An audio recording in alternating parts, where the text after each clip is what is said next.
Hello, everyone, and welcome to another wonderful episode of the Pass the Mic series. My name is Shaylin. I am the Community Engagement Manager here at ShareGate, and I am joined today by Drew Madelung. Drew, how are you today? Great. Glad to be here. Fantastic. Well, we're excited to have you with us today. So we do have about an hour, but we're going to try and keep about 10 to 15 minutes for a Q&A at the end. So feel free to ask your questions in the Q&A section, and we will try to answer as many as possible. I mean, without further ado, Drew, please take it away. Thank you, Jalen, and thank you everyone for joining me and listening here to talk about getting your SharePoint content Copilot ready. And to start, I want to introduce just myself. So my name is Drew Madelung. I work at a company called Productivity. I've worked with ShareGate for as long as I feel like I've been working in consulting, which is coming on 13 years now. And my world is helping organizations get to the cloud, and primarily in a secure and compliant manner. So I've done a lot of work with Purview. I've done a lot of work on the security and compliance front, helping organizations do this. And Copilot has certainly made a large transition into this world of data security, data privacy, data governance. I have been doing content governance or SharePoint governance since SharePoint 2007 timeframe is when I got into this space. It's been interesting with this transition of Copilot that it's how much SharePoint matters and how much the data governance and content governance in SharePoint matters. And that's what this presentation is about. But my role is helping organizations do this. So throughout this presentation, I'm going to talk about some real world scenarios for how I've helped organizations do this. And hopefully you'll take some scenarios that will help you in getting your SharePoint content Copilot ready. Outside of work, I'm a very big golfer. I also have a nice, wonderful family. So my world is pretty much working inside of the Microsoft space, hanging out with my family, and spending some time on the golf course. My contact information is here. I'll bring it back up at the end, but I'd love to talk with anyone after this presentation. So the structure of this, we need to first talk about what kind of Copilot in general. So why is SharePoint content readiness important? Trying to talk about how Copilot works. Then we'll go into access management, right? So you'll hear the word, I'm sure you've heard the word oversharing a lot.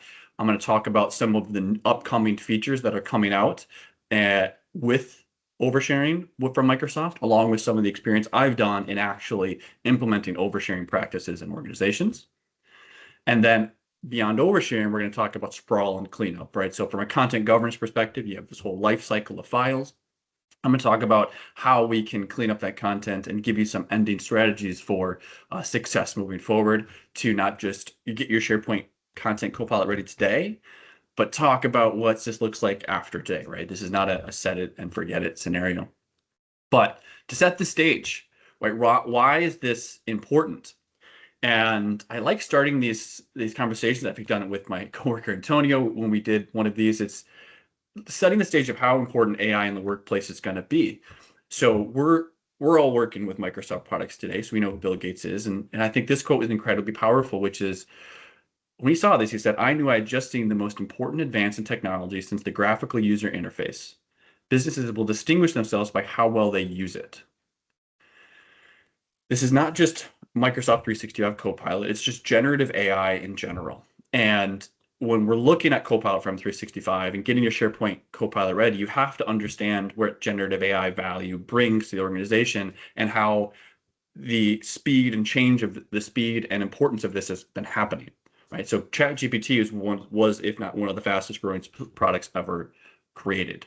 And Copilot is following this train when you look at how much usage is happening, how much importance we're seeing with it happening for people that work with it. I've worked with it since the beginning, or since it started here over a year ago or around a year ago, and it's definitely changed my daily life and how I work with content. And it's not just me. What I've realized in working with other organizations with Gen AI is how different industries and different teams and different people, different areas, different countries, we all use different Gen AI differently. The way my wife works with Gen AI and her work in marketing is different than the way I do in the Microsoft side. Uh, you're really focusing on things like content generation, personalization, automation, art and creativity, and research. And when you look at this and you think about SharePoint, you think about the world you have today, we're building automation based on SharePoint content. We're generating content or researching content potentially from our own data or generating content from our own data.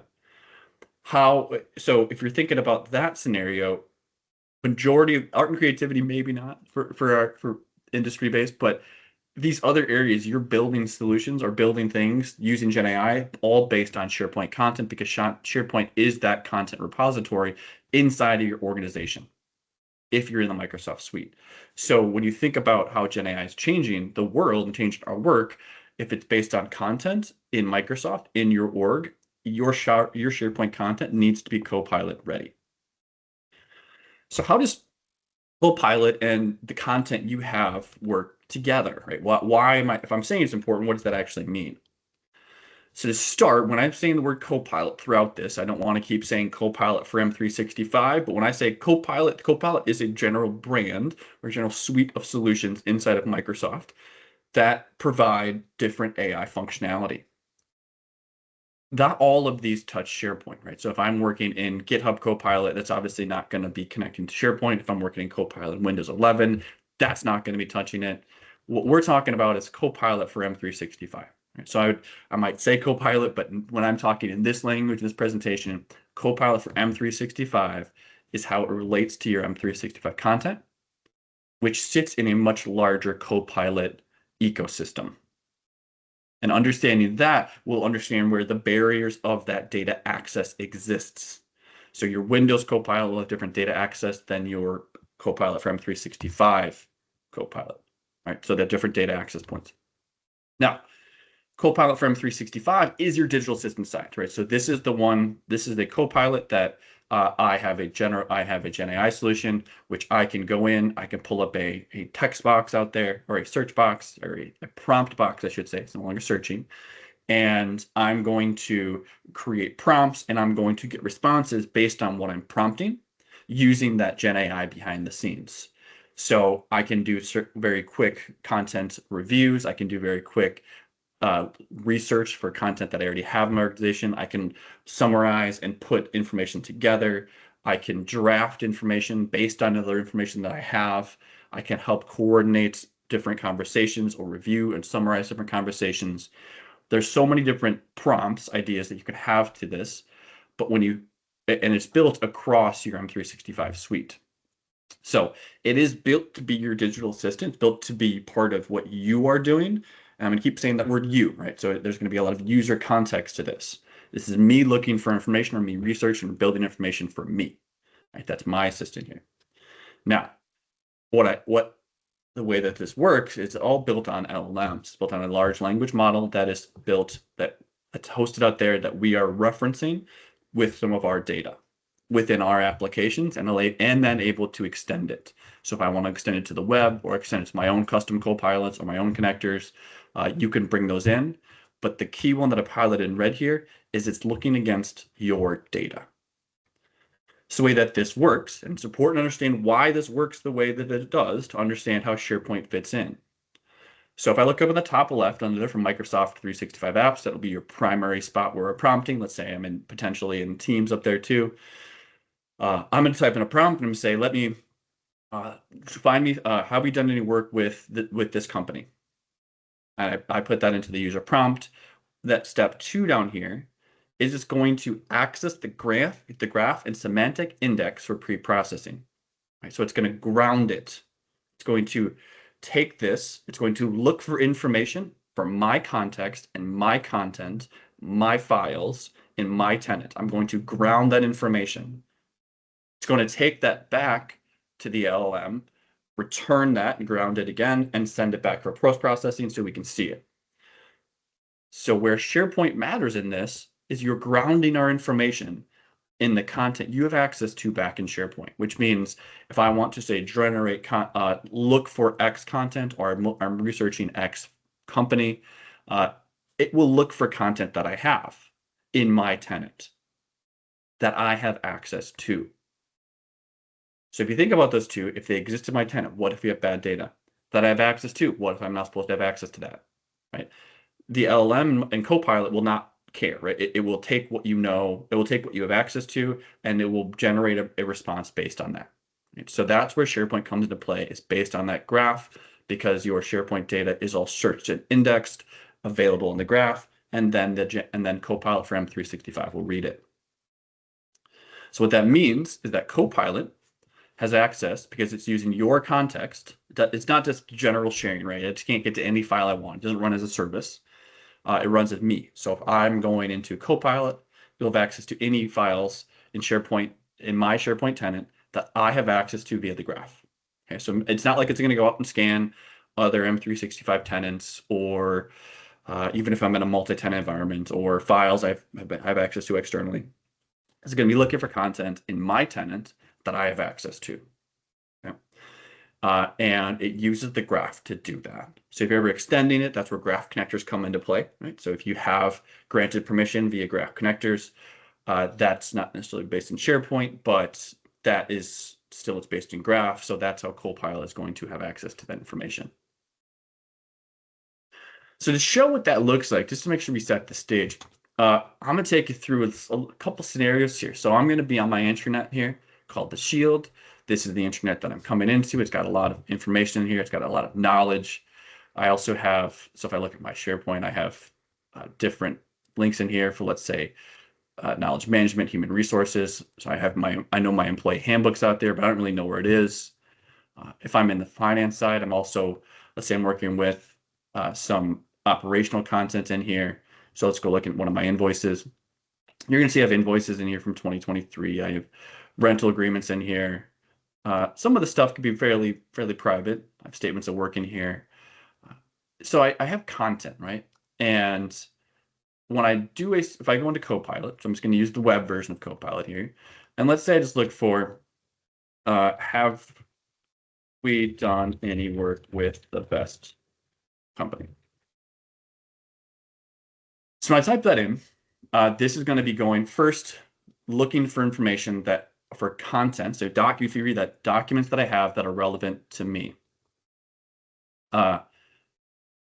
You're going to see some fun information in here.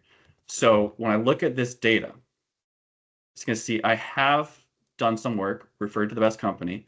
It's found a handbook called Ha Ha Ha. It's also seen their invoices all in here. So here's some handbooks, here's my invoices, here's a report. This is not that clean, right? Like I'd actually have to come in and say, do we have any invoices for the best company? And when I do that, you can start to get more granular once you start to see the information that's being returned. But you can see it's referencing the information that I have directly within SharePoint. So these files are hosted inside of SharePoint. You see it's going to pull back some invoices for examples that I have. You can see when I last modified them, my top collaborators, and I can actually come in and go find this content. So I click on the invoice. I can see that this invoice is hosted out in that invoices site. Here's an invoice that I have for the best company. Now, who's to say that I'm supposed to have access to this, right? What if I'm looking for information and I'm not supposed to be able to see the invoices because potentially we have let's say regulatory concerns with this company. So the point is that when I'm looking for content, I can see it, right? I can reference it directly within Copilot without even knowing that existed. Let's say I wouldn't even know that I would have access to the statements of work. What is the most recent statement of work? And it's going to reference content, again, that you're not sure you should have access to based on your role inside the company. Right? So let's say I'm an employee here and I'm not supposed to be looking for this. You can see, thankfully, I don't have any statements of work that was supposed to be for this employee. But if I look at a new one, let's take another example, right? So let's say, what is the employee handbook? So if I look for an employee handbook, so I know this exists in my tenant, created one, but what if we have scenarios where we have too much content, right? You're going to be able to get multiple pieces of content. So let's say we haven't cleaned up information inside of my organization, and I've created duplicate copies of this. I've potentially overshared content that I've been working with. What if I created one called ha ha ha? I created one using pirate themed language. It still has my code of conduct and other policies. Uh, so I actually have two files, right? So if I start to dive in and start asking questions about handbooks, there's a chance that this code of conduct could come into play more than this one, right? And that's obviously the bad thing because this one is not the one we want to have returned, but it is because this account has access to it and it was never modified. It has not been removed or changed. So you have this example of potentially finding content you're not supposed to from an invoice perspective, or finding content that is not relevant because it's just should have been deleted by now, or it's not a highly, it's not definitely not the content we want to find. So we got to remove content. We got to have better content governance inside of our organization. Now, to do that, or to kind of think about the scale of this concern, what we have right now is, and this is straight from Microsoft at the latest event was, and this is obviously not per company, but in general, there are 2 billion documents a day added to M365. So this idea of security by obscurity won't work anymore. I think the first scenario we saw that broke this barrier was Delve. So when we turned on Delve, there was many organizations we had to go turn it off or try to manipulate at that point the Office graph to try to remove content or get rid of this general obscurity-based search. And Copilot is destroying that even more, or breaking down those walls even more. And so what's happening is we have this exponential growth of content happening in every organization. So Microsoft is seeing this as this how much content is being added. At the same time, we have this competing wall of we're going to turn on AI to be able to go reason over all of this content and empower people to do that while content keeps going up.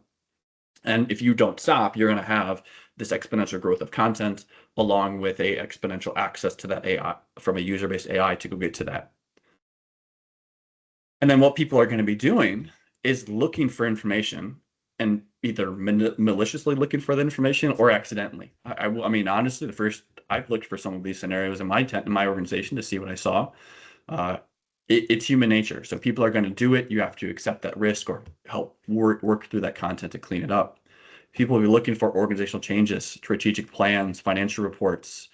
You really don't want to be the people that the organization that gets a financial report leaked prior to any of those earnings calls that have come through. So what this comes down to is we have to evolve our content governance in SharePoint to get Copilot ready.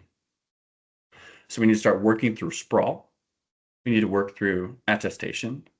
We need to look at the organizational policies that we have. We need to understand and see where we can add more access controls to specific content, add some more monitoring and alerting to that or automation going forward, and start to look for more abnormal usage. So like what this kind of the oversharing scenario of are we oversharing a certain amount of content and are we cleaning that content up? So you have, when you break this up into that circle of the content governance and the three main challenges, we're going to start with, you're going to have content sprawl. I'm going to start with it. So content sprawl is going to be managing inactive and active sites, right? What is really active in my organization versus not. Oversharing, which is going to be where does this content exist, right? Who has access to this content? So the challenge is we don't have we might not have the tools to generate sprawl. We might not have the tools to identify what over-permissioning is. And we might not be able to understand what content access is required inside of an organization. So if I'm looking at access, it would be potentially too late based on that. So you need to think of these three pillars for how we're going to solve these challenges to get through that circle of content governance. So I'm going to start with oversharing. This is one where I've definitely had the most conversation with organizations and how to work with this. So when you think about oversharing, you need to think about it in two separate pillars. First, you need to think about oversharing at the container level. So have I shared a site or team or group with the wrong or too many people? Are we potentially using public groups or using the everyone claim to overshare? So the most recent remediation I did, we found a large amount of public groups that we wanted to move back to private. We saw some sites that had the everyone claim turned on for too long. I actually saw some that had some spots in OneDrive that had everyone used that were people were dumping content into. So there's the scenario of container, right? Does the site have too much access, or the file level? So does this file have too much access? Have I shared this file with the wrong or too many people? Have I created an org link right today that if I create an org link, that's a link that I can generate a link and people can, once they click that link, they get access to it. But there's actually scenarios now where org links are auto redeemed, right? So actually, if I take an org link and I put it in Teams or Outlook, there will be auto redemption processes that grant access to that file via the org link even before clicking. So if you think about how to identify these two, right, they have different levels of challenges that you need to monitor. So one of the first things you can look at in here is how to report on this. And there is definitely no silver bullet for this. There is different ones you can do at the container level, and there's different ones you can do at the file level. Now, one of the biggest challenges you have is what is oversharing, right? That's a nebulous term that when you see it in documentation, you might hear me talking about it. It's different per organization and per file and per container. So one of the main things you need to do is identify what your threshold is for oversharing, right? Do I want to say anything that's public, anything that has everyone claim, anything that has an AD group that has over maybe 100 people? Let's look at those to identify where that over access could exist. And then you need to have a process for review, right? So do we want to do reviews per site? Do we want to do reviews per file? How are we going to actually initiate that? But with identification, you have OneDrive sharing reports. So I can actually go look at my sharing personally myself. I can look per SharePoint site for sharing. And I can actually do it through a site review page coming up in SharePoint Advanced Management. When you see SAM, I mean, that's SharePoint Advanced Management. I'm going to go through a lot of SAM solutions today for identifying this. So we have built-in reports. We also have some much better data access governance reports via SharePoint Advanced Management. We have Microsoft Graph Data Connect, which I'll go much more into. We have some awesome third-party tools. Obviously, ShareGate. I've used ShareGate for permission reporting for these scenarios, especially per site. I can get very robust permission matrix reports to identify where oversharing can exist. Give that to a user, give that to a site owner, and say, hey, I need someone to help review this. I believe there's oversharing. And you can obviously script this. So do you want to loop through and identify where links exist, where sites exist, where site with specific access exists? You can do that all yourself. But let's start with DAG. Let's start with data access governance. So this is where in SharePoint, for SharePoint specific reporting, the effort from the SharePoint Premium and SharePoint Advanced Management team is being put. The data access governance is a set of reports inside of the SharePoint Admin Center, powered via the SharePoint Advanced Management license queue to provide, well, certain parts of it, I should say, not every part of it. And so these reports will provide more insight into the sharing in your organization. The main one you're going to look at today is going to be the sharing links report. So you can look at your organizational links that were company shareable and see if you can take those, export them, and see what links have potential oversharing in them. You can pivot that against labels. So if I have sensitive data, pivot that against the labels that I have for files with classified information. I can download that. I can deliver that out. And what's coming is going to be some new reports, especially around permissioned users and some new everyone access reports. So DAG reports are going to be our key spot where we start to identify oversharing. The new improvements, which are coming in private preview right now for DAG, one of the issues we have was the download in large organizations. It was challenging to get a lot of information, and it also did not run for OneDrive. So we are going to move up to, we're going to get 1 million rows. We're going to be able to get through OneDrive, and we're going to be able to do these automatically via PowerShell for certain intervals. And then we're even going to be able to do access reviews based on these reports and get a new sharing report around permissioned user count, right? So do I have sites that have too much information or a certain amount of number of people in it? So there are improvements coming to this to help identify that oversharing. That will be very helpful. An example of the new report here we're going to get is a permission user-based report. So you actually can see the count of links in those. So you can start to identify, okay, so if I have 30,000 sites in my organization, right, you run a DAG report and I say, here are 100,000 org links. I don't know which ones to go for.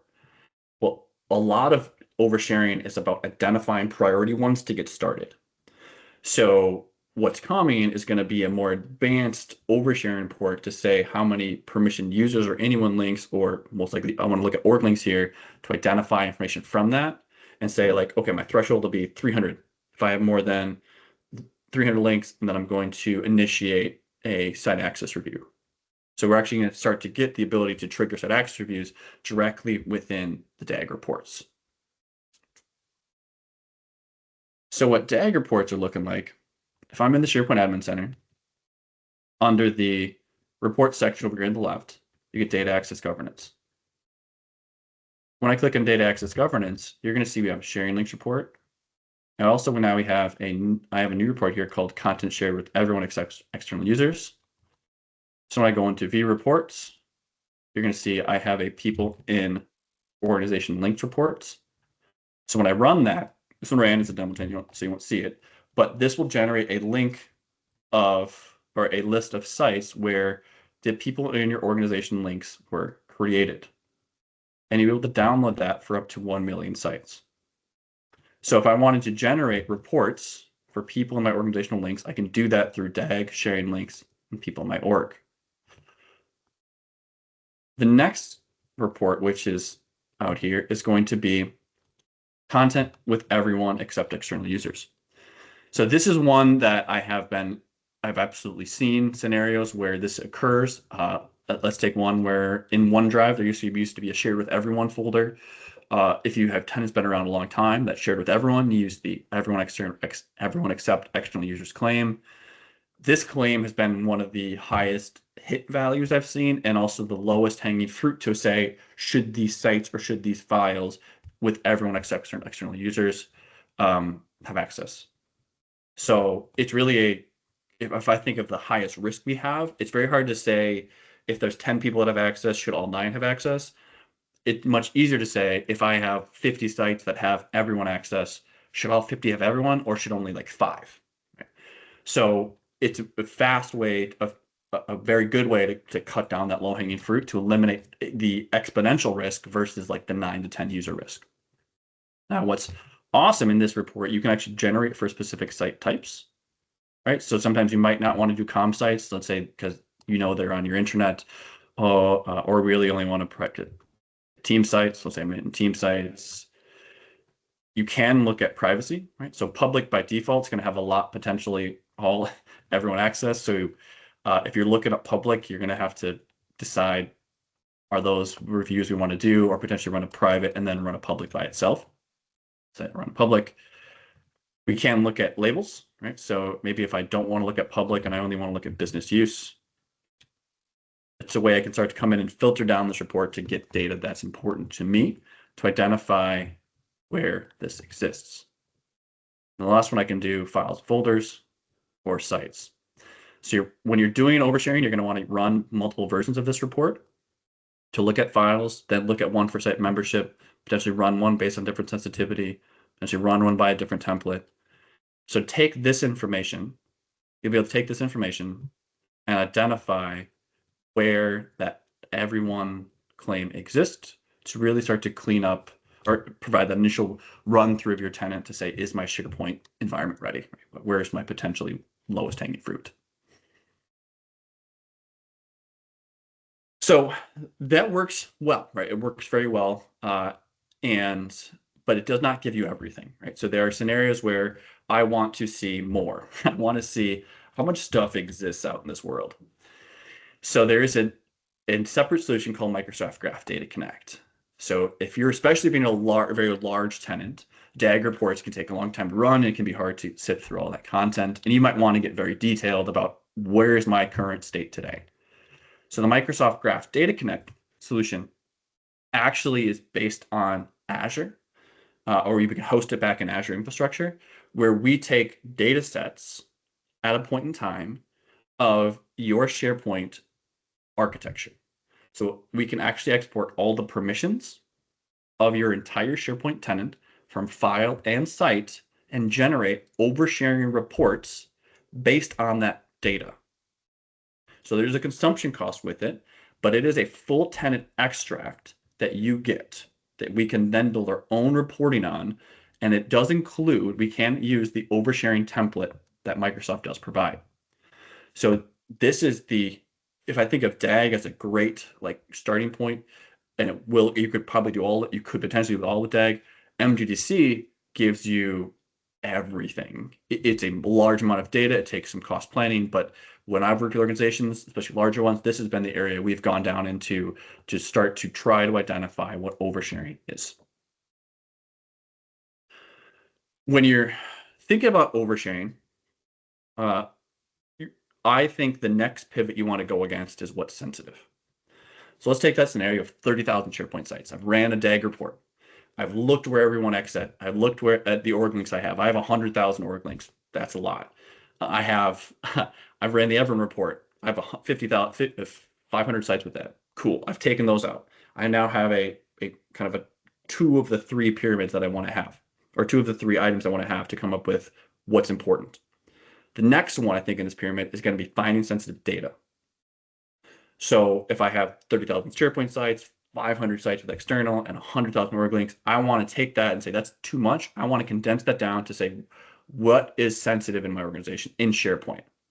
So we can actually use Data Explorer inside of Purview to go find sensitive information types that's auto-classified in your tenant, or you can create your own to find sensitive data and then correlate it to the everyone sites and correlate it to the org links. So I can say, of my 100,000 org links, how many of those files have potential sensitive data? Of those 500 everyone sites, which of those sites potentially have sensitive data? So Data Explorer allows us to do that, and we can actually use Content Explorer exports via PowerShell to find that information too. So I could say, I want to export this based on, let's say, social security number, and find the files that have that, get the list of sites that have that, and then use that to compare against my 500 list of external. We can also use eDiscovery or content search to actually go look up very specific keywords in it. So I can actually look up like sensitive type, colon, and then say credit card number.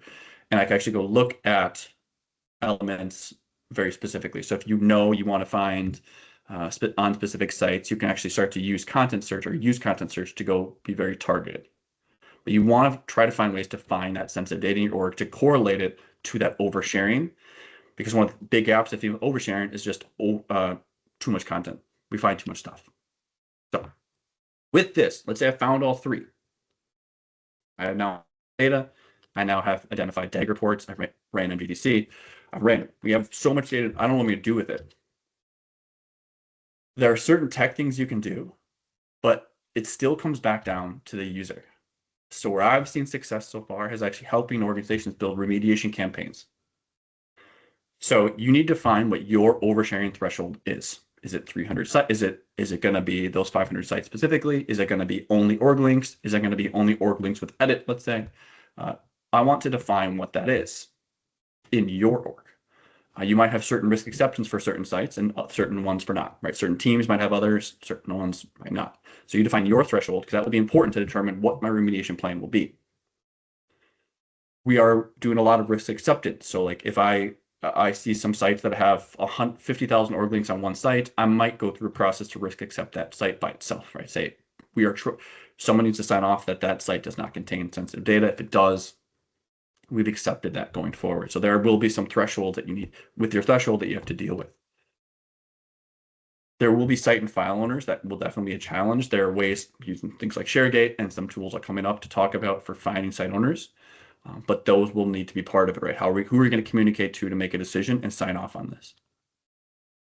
There will be communication campaigns that are part of this. So how are we going to send this information to someone, let them know what they need to do with it so they understand the impact? Why should they be doing this? And can this be an IT-driven action, or are we just asking them to review something? You could even send a list of Excel file with the 10 files that they have to review and ask them to sign off on those or agree to it, and then track those responses so you know if there's risk we've had sign off from some employees. A lot of education remediation. So I prefer doing office hours or some actual communication webinars like this, potentially internally, to educate employees on why we're doing oversharing and why this is also not a one-time thing. Because you'll do a remediation campaign, but you need to minimize oversharing going forward, right? So you cannot just, like the minute you run a remediation campaign, there's going to be more sharing links. It's going to happen again. So some strategies to minimize oversharing is moving to specific people for your default link sharing type. So if you're default to org link, you can move to specific people, which has a less likely risk for people to overshare via the org link, especially if they don't set any expiration on that new org link. We can identify high risk sites. So we can say maybe these are HR sites, these are our financial sites. We want to put those under RAC controls. So I want to put under data security controls against them. Maybe we want to start adding labels on these containers, start to remove member-based sharing. So I could even say on specific sites that I only want owners to be able to share, not members. You can actually do that right in SharePoint. And start to set up a cadence-based reviews of these reports. So do I want to do it every quarter, every 6 months? At least have a campaign in effect to say, what do we want to do for, let's say, maybe everyone sites, and continue this ongoing education. So you said the word org links pretty quickly here. Help your users understand what org links are so they know what share links to use. Most people just click share and just go. They don't even think about it. Just click share, type an email, and press send. So continuous education about how org links work and sharing works and site access works needs to be part of your onboarding plan for employees and extra view meeting or trainings like every year. So let's say you've done oversharing, right? Cool. That doesn't mean that content that we've controlled is real. So how do we know what is real, right? What are we supposed to do with access if I don't have access to this content, or if I need to know if this content should even exist? So we can control access at the container level, and we can control access at the file level, very similar to when we're talking about oversharing. So once I've identified it, how can I now start to control it? So we can control it via restricted access control. We can actually do some restricted content discoverability. I'll talk about these for Sam. Restricted SharePoint site search, and we can do access reviews. So how do we control access at the site or group level? And at the file level, we can do it via labels or via DLP, right? So I could say these files that are highly confidential are not allowed to be viewed by people outside of our finance department. We can use labels to control that via encryption, so other people can't get to it, which means Copilot can't get to it. We can use DLP to actually go and auto-discover sensitive data and remove access for that too. So we can actually go gut or purge data at the file level. But let's start with RAC. I'll start with RAC. So RAC is part of with oversharing, content access is our concern, right? So how do we manage, let's say we found something, what would be some scenarios we use to clean up that access? So restricted access control allows you to determine, based on a site, I can put a SharePoint or a group of people are the only people that should have access to that site. So even if I have an org link in there that's shared with Bill and he's not, so let's say I have an HR team and I want to make sure no one outside of HR ever gets access to that content. RAC can say, I'm going to create an HR group, and only the people in that HR group will ever get access to that team. So if Bill tries to share it with Drew, who's not in HR, I won't be able to get to it because I'm not part of that HR group. So I can restrict access at the container level. And this can be one that this is one where Copilot does honor that, right? So I can never get to that no matter what Bill does on that site. So a really great tool for us to lock down that content based on what we've seen for those oversharing reports. So if you remember how I talked about how Copilot works, this is all via search, right? So restricted access control locks down access, oversharing reports, identify where sharing exists. I still have access to it. What if I wanted to say, I don't know if I can clean it up. I just need to stop Copilot getting to this. So there's two options for that today. One basically, and this one's coming. So what if I could turn off at the site level that this site, I don't have time to clean it up. It's got sensitive data. I don't want Copilot to get to it, and I don't know who should have access to it today. So what's coming via SharePoint Advanced Management would be the ability for us to turn off Copilot or search access on per site. So I could say, I have this HR site. I want to turn off, I want to restrict content org-wide search to true. That will turn off search on it, which means Copilot won't get to it. But that also means that it will not be part of tenant-wide search. So if I'm in the org search box on SharePoint.com, I won't have access to that site. Not the worst scenario, right? There would be definitely sites where you can lock this down to do this when we know sensitive data exists. Maybe we're not ready because of sensitivity labels yet, right? Makes sense. So this was coming. This was awesome. You can, this will be one that I think will be used when we do oversharing reports and we see where we want to lock down specific sites. So kind of getting our SharePoint content ready site by site. What's out there today is one thing is called restricted site search.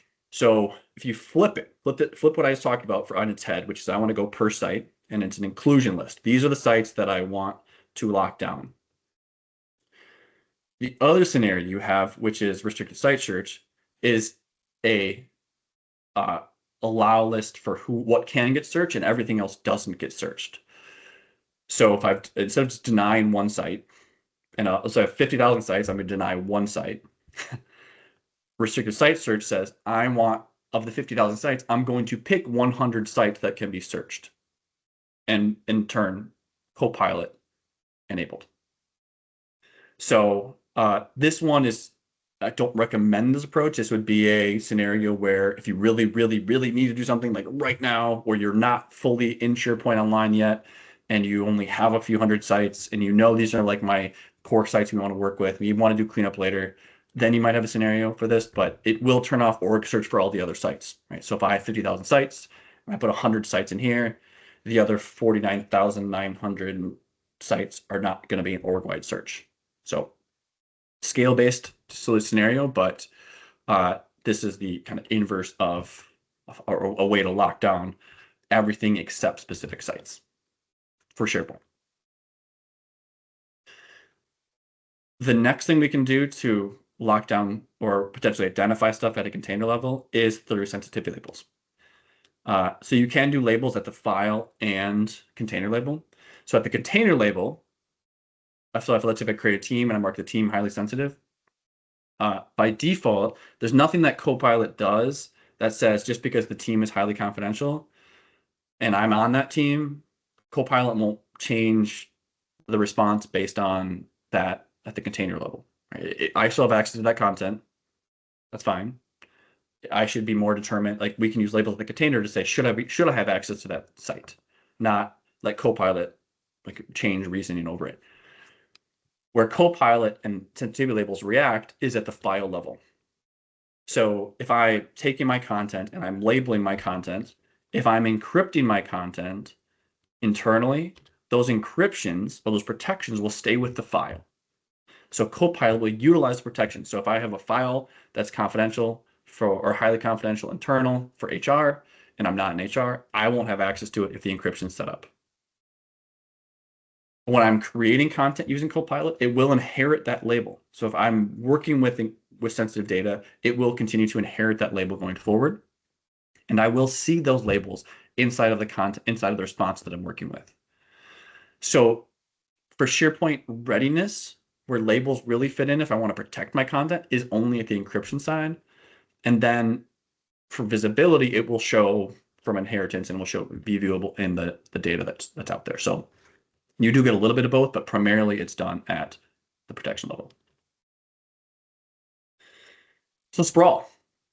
You also, at the Sprawl level, we have, we first need to understand site ownership. So who has access to the site, or sorry, who should be the owner of the site. And then we can determine what do we want to do with controlling that sprawl.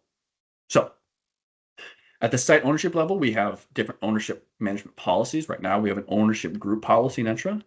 And at the Sprawl level, we have inactive site policies, group expiration, archive, we have retention policies, and of course, we have ShareGate inactivity detection policy, which is a great one to identify inactive sites in our org if you don't have a SAM license or some more Entra ID advanced licensing. So when you think about site ownership, what's coming from a SAM perspective is there's going to be a new site ownership policy under site lifecycle used to automate ownership in SharePoint.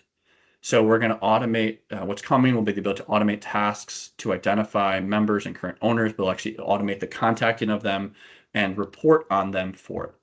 So we are going to be getting this great scenario that if you're ever wondering or trying to manage that ownership, this is coming from a SharePoint advanced management perspective. For inactive sites. So this one's out there today. We have a version 1 of site lifecycle management. We are going to get a more advanced lifecycle management policy. The inactive sites policy allows us to have rules to determine old content, so inactive content. So this is through again, SAM licensing. It will do some contact. So it allows you to contact the site owner and actually start to delete or move those inactive sites out. So if you think about removing the rot, if you think about my handbook example, if that handbook I put on an inactive site, if people see that site hopefully would be removed via inactive sites policy. I'll actually give you a demo of that. So what inactive sites looks like. So if I go into policies, we're on the left, and then under site lifecycle management, I'm going to click create policy. You're going to see I can generate a report of inactive sites, send monthly emails, and act on those sites that are inactive more than 3 months. So what's awesome I can do here, so I'm going to actually, let's do 3 months. Let's do 3 months. What site should be inactive? So maybe we want to have a process where we're just start to get rid of all of our old classic sites. And I want to filter by ones that have only been created through PowerShell because they've had an automated process a long time ago. I can create a policy name. I'm going to call this Drew Cleanup. I can simulate it or make it active. And what this will do, so if I press finish, it will go identify those sites that are inactive, and I can then initiate actions based on those. So what's going to happen is going to run, and it's going to go out and create that policy. I'm actually going to jump back here so you can see the demo here. Right here. This way. So when you create these inactive policies, it allows you to come back and really start to clean up rot. So one of the challenges I have with rot is going to be what actually is rot, and the concerns I've had with organizations is if I enable inactive policies, how do I know I'm going to delete something I'm not supposed to, right? So let's say I go out and I clean up my inactive sites. So I went and I clicked Classic and I clicked PowerShell. I know I had an automated process for it. It's going to run. How do I know I'm not going to go do something for that, right? Do I want to, what if I take no action, or what if I take an action I want to delete, right? So you can definitely do this where we can do nothing here. We'll be able to modify the emails as part of this. So right now we can just get the content. So like soon we'll be able to take this and do something. So do I want to delete it? That's great. Do I want to do nothing with it? Do I want to change the email? You get to decide.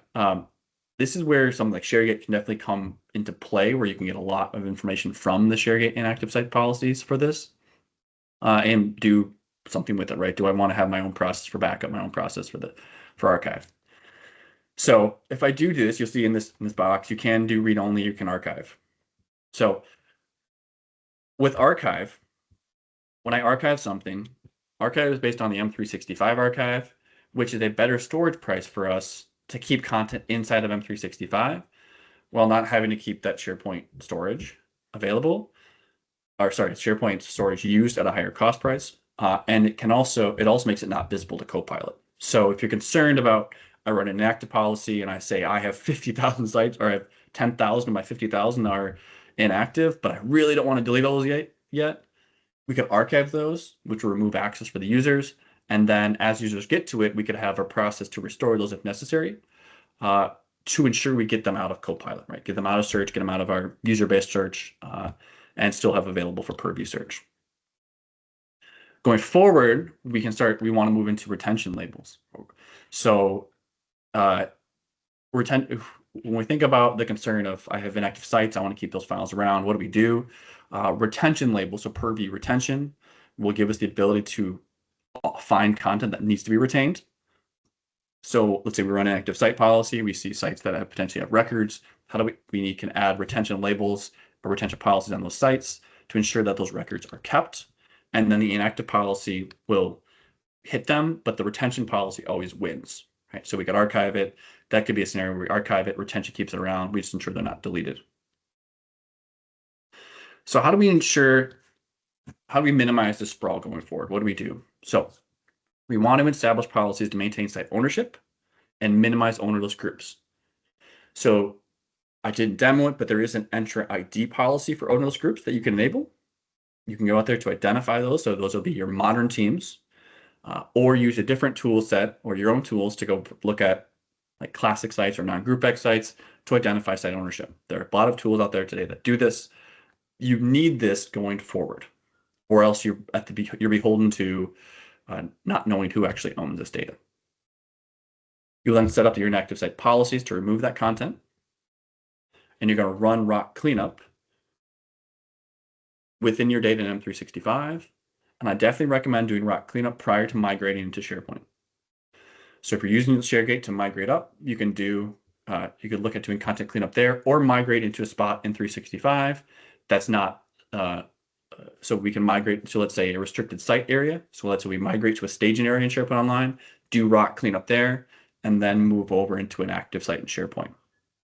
So I should say that do rock cleanup prior to doing like a full, like if I'm taking 10 terabytes from a file share, bring them into SharePoint, don't just do a lift and shift. It will take the garbage from your file share into SharePoint, and all those permissions will be inherited. So be careful when you're doing that. We've been caught with those with organizations now with Copilot. You then need to define what content needs to be archived and set up those reviews for archive, right? So do I want to do inactive sites for 6 months, go into archive for 3 months, and then after that, if there's no retention, go to like a legal review and then delete them? Do I want to just delete inactive sites after 3 months or 6 months? Define what those are in your org so you can enable archive to get that content out of Copilot. And then you're going to deploy retention labels to those sites to ensure those records don't get removed. So those bottom two kind of come hand in hand of like what gets archived, or if I'm going to archive and not delete. You understand how you're going to keep that going forward so it can eliminate that rot going forward. It's definitely a tricky one that there is no right answer, right? That's why it is important to find what's important to you and labels that are important to you, and they work together. When you're doing this, oversharing, compared to oversharing, content sprawl is a much better handle to a crawl rock run. So much slower process. What are we going to do today to get started? How are we going to maintain this in 6 months from now? And what are we going to do 12 plus months from now going forward? Oversharing is much more condensed. Like you can do oversharing maintenance in weeks and days, and have a much more condensed process for access review. Retention takes time. Archiving takes time. So be ready for that as you're moving into getting started with content governance in SharePoint. So to get started, if I break down this scenario into what should you do today.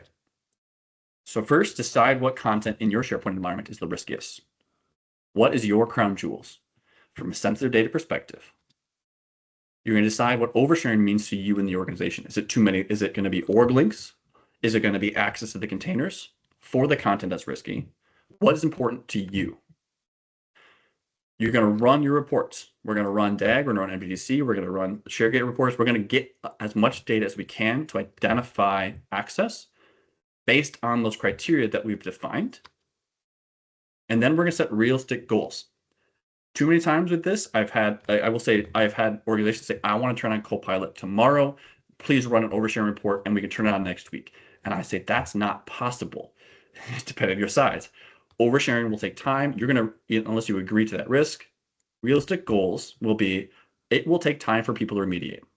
This cannot be a done in a week or two thing. So understand that this will take time. based on the data that you found, and then establish a cadence for this. Copilot is continuously changing. DAG reports are changing. I showed some preview functionality coming up. Understand that change so you can have a cadence going forward. So this is not it. Having your SharePoint content Copilot ready can be you want to have a base understanding of what we do today, but then to keep your SharePoint content Copilot ready is a cadence that you need to keep with going forward. So it's not a one-time thing. To do that, there is a checklist. We have multiple things in here. So Shayla, I'll let you jump in and talk a little bit about some upcoming things to help keep your SharePoint content ready. Yeah, no, thank you so much, Drew. Yeah, I mean there is a checklist here that you made that's for Copilot readiness. So it's time to get the phones out and start scanning the screen, get those sweet QR codes. I know, I mean, you can talk more about this, Drew. I just wanted to make sure everyone had their phones out and scanning those, as well as making sure that obviously we have our webinar coming up on August 27th as well about mastering Microsoft 365 migrations with accelerations, optimization, and success. But yeah, do you want to speak a little bit on the checklist?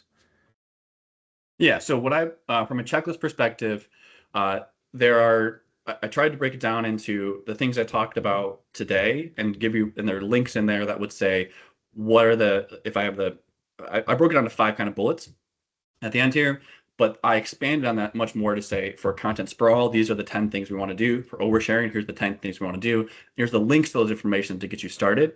So you can say, when am I ready for SharePoint? Or when am I ready for Copilot? I'll definitely say you can't do all. It's really hard to do all of them.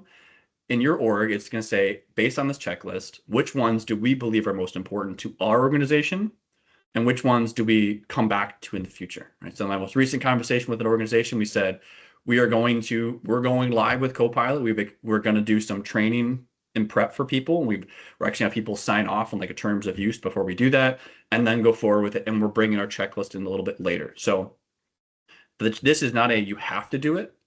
These are scenarios I know you would be helpful for your organization at some point in your Copilot journey or Gen AI journey going forward. Perfect. Amazing. Well, we do, I mean, yeah, at that point, we can kind of quickly go into the Q&A. I know we only have a few minutes left, so we can, I can give you a little bit of a lightning round here, if you're willing. Absolutely. Awesome. All right. So one of the questions we have is, will Copilot OCR scan text content in PDFs, JPEGs, and everything else? Yeah, so if you're so there's kind of 2 versions of OCR. If you're using the SharePoint Premium OCR, which can bring your images in, it will take that information and index and make it available to Copilot. So the newer OCR is a Azure consumption-based OCR where you'll enable it. It's actually, I think, through Purview now. And it's not just for Copilot, it's used for DLP, it's used for e-discovery, but it will extract information, put that into the graph, and Copilot will be able to reason over that 100%. But there is a cost to that because there is a consumption to do OCR there. Gotcha. All right, we have a mini scenario. So if a user is in an installed like M365 app like Word, is Copilot capable of accessing content the user has access to in Teams or SharePoint to respond to prompts without explicitly selecting or somehow pointing to a folder in storage? Yeah. So this is a changing scenario, right? So yes and no. Keep your eye on this. What I will say this is, depending on where you interface with Copilot, Copilot will always have access to that information, but not every application has like the full functionality of like the Copilot.microsoft.com UI, or like it through Teams. So not every app is treated the same, right? So if I'm like in PowerPoint and I say I like create a file or like go get this file, yes and no, like you have to use like a slash and then go get that file specifically. So the answer is it will have access to it. Copilot has access to it, but not every M365 app has full functionality to go retrieve that information the same way you would through like Teams or the web. So it's a yes and no, but this is one that I know is continuously evolving. It's different 2 months ago than it was today, right? You actually didn't even have the same level of functionality inside of Word. So keep your eye on that one. I don't know the exact one inside of Word itself today to get to it, but I do know there's differences in the app experiences. Oh, okay. Uh, all right. And is it possible to limit Copilot to only use information that is passed through an approval process, like steering documents and not all documents you have access to? Yeah, I love this one. So there's not. And the way to do this, right? So if you're trying to limit the sprawl or limit the access to content that's Copilot that you have access to, sorry, Copilot has access to, you can't, right? It's all based on what are the things the scenarios I've talked about. If you want to have approval process for that for specific content, you have to go into extensibility.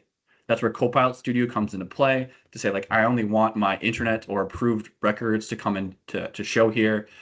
And then you would have to create your own Copilot to go after that content today. There is no way to predetermine or pre-filter information in Copilot. The way the response I would have would be like shadingly different than the response you have if we had actually the same data. So you have, if you want to limit it or control or like prioritize content, you have to go into extensibility with Copilot Studio today or messaging or like Azure AI Studio. Okay. Uh, all right. Another question here. For a company of 1,000 plus users and over 1,000 SharePoint sites, what is the best way to manage permissions to the sites themselves? They've been trying to make the move to use Entra security groups, but they're getting some pushback because of the amount of work required. Yeah, so trying to use non M365, I definitely recommend now moving as much as you can to M365 groups at the site collection only. Or sorry, at the site collection first.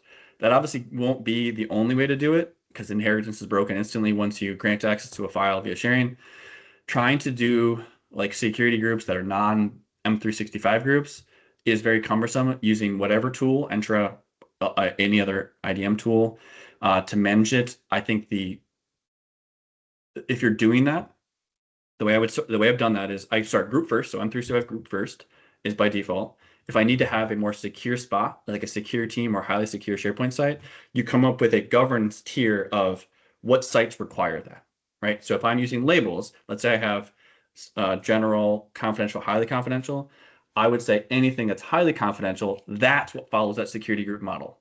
Not all of it. So if in 1,000 users, let's say you have a thousand sites, maybe only 20 of those sites require that advanced process for access reviews and access and audits. Great, fine, totally necessary. Love that scenario. But the other, like the rest of them, you don't. They stay with M365 groups, and you use retention cleanup, and you use site lifecycle policies and site access review policies to remove content and remove access in a timely manner. But you limit access to what your crown jewels are on top. Perfect. A couple more, only a few minutes left, so we'll quickly get through these ones. Just about DAG reports. What type of role do you need to pull those reports in the admin center? I don't see them as an SP admin role. Is there a report PIM role needed? Yeah, so DAG uh, DAG has a licensing requirement there, right? So there are E5 requirements or SharePoint Advanced Management licensing requirements, and then your SharePoint admin role will have access to it. So some of the stuff I showed is E5 SKU. Some of it I showed will be SAM licensing SKU. But from a permission level, it's the SharePoint admin side will be running this. It's SharePoint Advanced Management. Okay. Uh, and kind of a little in the same vein, is like, are there any plans to include people with existing access as an option for site default sharing links? You set it manually per site. Yeah, that would be nice, wouldn't it? So this is where something like ShareGate might come in. Really handy here, right?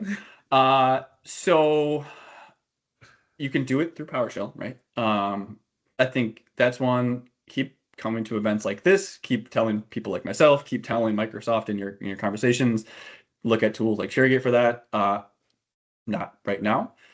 It's the best way I've done this is, or the it's not great, right? I've done your own reporting, my own automation around it.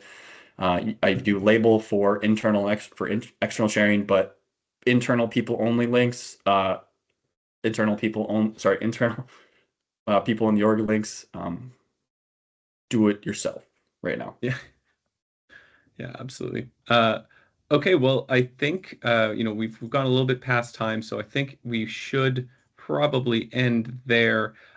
Just want to thank you again, Drew, for speaking with us today and kind of presenting all of this information. Really want to thank everyone for coming out and joining us for this awesome webinar. You will, of course, receive a recording of the webinar in your email, so look out for that. And we do have, of course, another webinar coming up later this month. So save your seat there. Uh, Drew, do you have anything else to add? Make sure people follow Drew as well. Yeah, I definitely, after a lot of these conversations, if you feel free to email me, I love talking with anyone about any more details around this. Email is probably the best way if you want to get a hold of me for specific Copilot questions. I would love to help. The other thing I love to hear is scenarios, right? If you, in working with Microsoft and different companies, I love hearing just what people's challenges are. So if you just want to really shoot me an email and say, hey, Drew, did you know about this? I will say, that's awesome. Tell me more. So feel free. I'm always open to all these conversations. I love talking with you guys at ShareGate and everyone else in the community. Awesome. Well, we love chatting with you as well. Thank you so much, everyone. Again, have a wonderful Thursday, I believe it is. Thank you, everyone.